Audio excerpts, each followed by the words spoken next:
ನಿನ್ನೆ ನಡೆದಿರ್ತಕ್ಕಂಥ champions ಟ್ರೋಫಿಯ semifinal ಪಂದ್ಯದಲ್ಲಿ ಆಸ್ಟ್ರೇಲಿಯಾ ತಂಡವನ್ನು 4 ವಿಕೆಟ್ಗಳಿಂದ ಮಣಿಸುವುದರ ಮುಖಾಂತರ ಭಾರತದ ಕ್ರಿಕೆಟ್ ತಂಡ ಸೆಮಿಫೈನಲ್ಗೆ ಲಗ್ಗೆಯನ್ನು ಇಟ್ಟಿದೆ.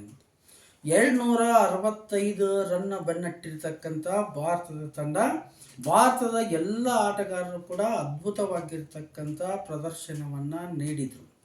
ನಮ್ಮ ಕಿಂಗ್ ವಿರಾಟ್ ಕೊಹ್ಲಿ ಅವರು 84 ರನ್ಗಳನ್ನು ಹೊಡೆಯುವುದರ ಮುಖಾಂತರ ಭಾರತದ ತಂಡಕ್ಕೆ ಗೆಲುವಿಗೆ ಆಸರೆಯಾದ್ರೆ, ಹಾರ್ದಿಕ್ ಪಾಂಡ್ಯ ಹೊಡೆದಿರ್ತಕ್ಕಂಥದ್ದು ಕೇವಲ 28 ರನ್ಗಳು. ಅವ್ರು ಹೊಡೆದಿರ್ತಕ್ಕಂಥದ್ದು ಕೇವಲ 28 ರನ್. ಆದರೂ ಸಹಿತ ಏನು ಅಂತಂದ್ರೆ ಭಾರತದ ತಂಡ ವಿಜಯವನ್ನು ಸಾಧಿಸಲಿಕ್ಕೆ ಆ 28 ರನ್ಗಳು ಬಹಳಷ್ಟು ಏನು ಅಂತಂದ್ರೆ ಅಮೋಘವಾಗಿರ್ತಕ್ಕಂಥ ಕೊಡುಗೆಯನ್ನು ಕೊಡ್ತು. ಪಾಂಡ್ಯ ಹೊಡೆದಿರ್ತಕ್ಕಂಥ ಬ್ಯಾಕ್ ಟು ಬ್ಯಾಕ್ 2 ಸಿಕ್ಸ್ಗಳು ಭಾರತ ತಂಡವನ್ನು ಗೆಲುವಿನ ದಡಕ್ಕೆ ತಂತು ಅಂತಂದ್ರೆ ಬಹುಶಃ ತಪ್ಪಾಗ್ಲಿಕ್ಕಿಲ್ಲ.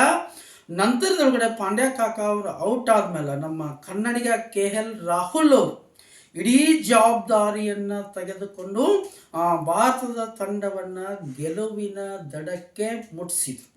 ಸೊ ಅದರ ಜೊತೆಗೆ ರೋಹಿತ್ ಶರ್ಮಾ ಮತ್ತು ಶ್ರೇಯಸ್ ಅಯ್ಯರ್ ಅವರು ಆಡಿರ್ತಕ್ಕಂಥ ಆಟ ಕೂಡ ಏನು ಅಂತಂದ್ರೆ ಬಹಳಷ್ಟು ಅದ್ಭುತವಾಗಿತ್ತು. ಅದರ ಜೊತೆಗೆ ಈ ಮೊದಲು ಬ್ಯಾಟಿಂಗ್ ಮಾಡಿರ್ತಕ್ಕಂಥ ಆಸ್ಟ್ರೇಲಿಯಾ ತಂಡದ ಎಲ್ಲ 10 ವಿಕೆಟ್ಗಳನ್ನು, ಇನ್ನೂ 3 ಎಸೆತಗಳು ಬಾಕಿ ಇರ್ತಕ್ಕಂಥ ಸಂದರ್ಭದಲ್ಲಿನ ಆಸ್ಟ್ರೇಲಿಯಾ ತಂಡದ ಎಲ್ಲ 10 ವಿಕೆಟ್ನ ಉರುಳಿಸುವ ಮುಖಾಂತರ ಏನು ಅಂತಂದ್ರೆ ನಮ್ಮ ಭಾರತದ ಬೌಲರ್ಸ್ ಕೂಡ ಏನು ಅಂತಂದ್ರೆ ಈ ಒಂದು ಸೆಮಿಫೈನಲ್ನ ಗೆಲುವಿಗೆ ಬಹಳಷ್ಟು ಅದ್ಭುತವಾಗಿರ್ತಕ್ಕಂಥ ಕೊಡುಗೆಯನ್ನು ನೀಡಿದರು. ಏನೇ ಆದರೂ ಸಹಿತ ಏನು ಅಂತಂದ್ರೆ ತಂಡದ ಎಲ್ಲ ಸದಸ್ಯರು ಸೇರ್ಕೊಂಡು ಒಂದು ಒಮ್ಮತದ ಹೋರಾಟದಿಂದ ಆಸ್ಟ್ರೇಲಿಯಾ ತಂಡವನ್ನು ಮಣಿಸಿದ್ದು ಭಾರತದ ಕ್ರಿಕೆಟ್ ಪ್ರೇಮಿಗಳಿಗೆ ಬಹಳಷ್ಟು ಏನು ಅಂತಂದ್ರೆ ಖುಷಿಯನ್ನು ನೀಡತಕ್ಕಂಥ ಸಂಗತಿ.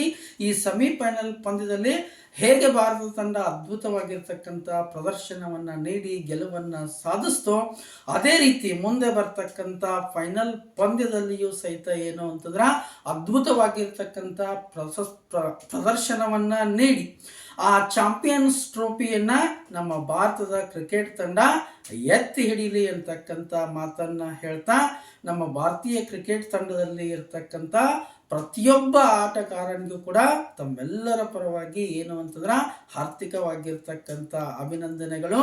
ಈ ಚಾಂಪಿಯನ್ಸ್ ಟ್ರೋಫಿಯನ್ನು ಭಾರತದ ತಂಡ ಎತ್ತಿ ಹಿಡೀಲಿ. ಖಂಡಿತವಾಗ್ಲೂ ಏನು ಅಂತಂದ್ರೆ ಫೈನಲ್ನಲ್ಲೂ ಸಹಿತ ವಿಜಯದ ಮಾಲೆ ಭಾರತೀಯ ಕ್ರಿಕೆಟ್ ತಂಡದ ಆಟಗಾರರ ಕೊರಳಿಗೆ ಬೀಳಿ.